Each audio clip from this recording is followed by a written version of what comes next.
In this video, we are going to look at comparing test scores that come from different tests. In other words, the tests will have different grading scales. So the first example, we are going to look at the ACT and the SAT. Let me read the problem for you. Joan takes the SAT and scores an 1100. As of 2017, the population parameters for the SAT are mu equals 1020 and sigma is 193. Meanwhile, Karen takes the ACT and scores a 23. As of 2017, the population parameters for the ACT are mu equals 21 and sigma is 5.2. And I want to know which student has the better test score. We're going to use z-scores and we're going to round those to 2 decimal places. So first of all, we have to find those z-scores. So we have mu and a sigma for the SAT and a mu and a sigma for the ACT. This indicates that we have a population, and so we are going to use the z-score that comes from a population. So that is z equals x minus mu, or the mean, divided by sigma, or the standard deviation. So for Joan, all right, her x is going to be her score. So Joan scores an 1100 on the SAT. So her x is going to be 1100. The mean, or mu, for the SAT is 1020. And the sigma, or standard deviation, is 193. All right, and then for Karen, her x is going to be, again, her score on the ACT. Well, it says Karen scores a 23. So for Karen, x is 23, the mean is 21, and the sigma, or standard deviation, is 5.2. Okay? So I just plug, for Joan, the x, mu, and standard deviation into my formula for z to find the z-score for Joan. I'm going to call that z of j. So her x is 1100. And then I minus the mean, which is 1020. And then divide all of that by sigma, which was 193.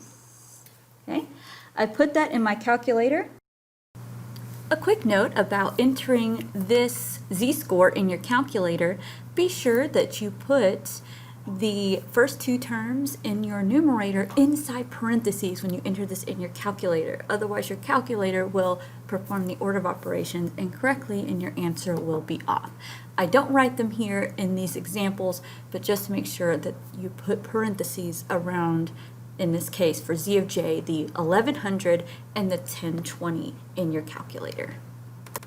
And I get 0.414, which I'm going to round to 0.41 to use those 2 decimal places. All right, similarly for Karen, I'm going to find z of k is what I'll call it. I'm going to take the x of 23 minus 21 for the mean and divide by 5.2 for the standard deviation. I put that in my calculator and I get 0.384, and again we're going to round that to 2 decimal places to get 0.38.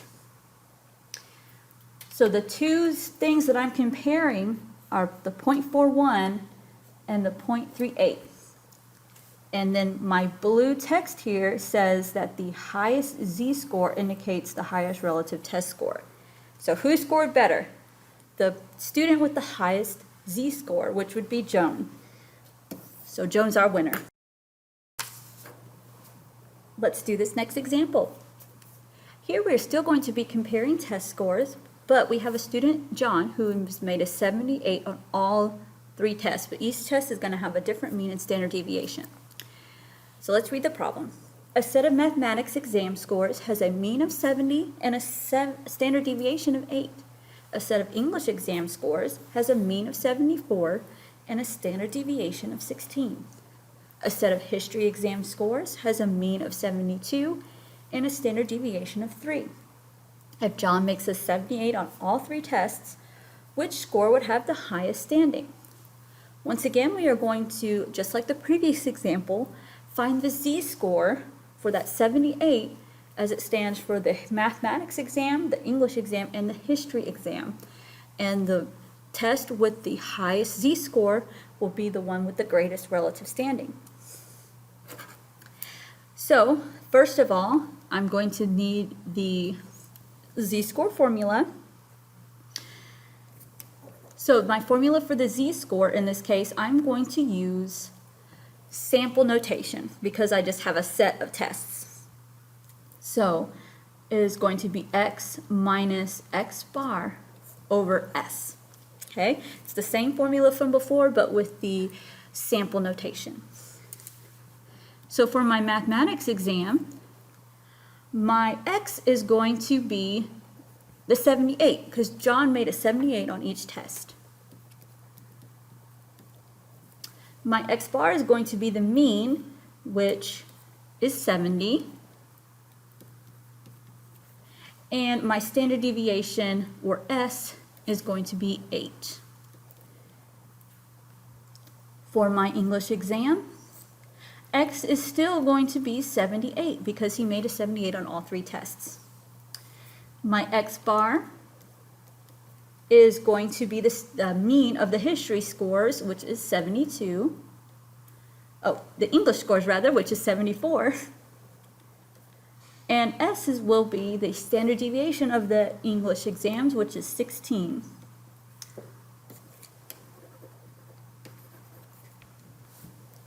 All right, so now we need to look at the history tests. So once again, my x for the history exam is going to be 78. My x bar is now going to be a 72. And my S is going to be 3. Okay, so my z-score, so I'm going to call that ZM for the math test, is going to be 78 minus 70 over 8. All right, I plug that in my calculator and I get 1. So the z-score for the math test, for his math score, is 1.